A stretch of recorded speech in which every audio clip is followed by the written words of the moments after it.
Hi friends, welcome to my another photo editing vlog. Today I will show you how to crop your images for the Instagram without stretching your subject. First, let's create a layer by pressing Ctrl or Command J and rename that layer. Next, we will set the crop ratio to 4:5. Now if you try to stretch the image, it will also stretch my subject, as you can see here. So this is not the correct way to do it. Now I will show you how to do it using content hour scale in Photoshop. So first select your subject. You can use any tool to select your subject as per your preference.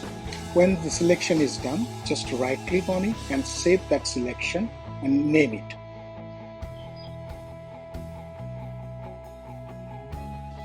Once it is saved, press Command or Ctrl D to deselect your selection and then click on Edit Content Hour Scale.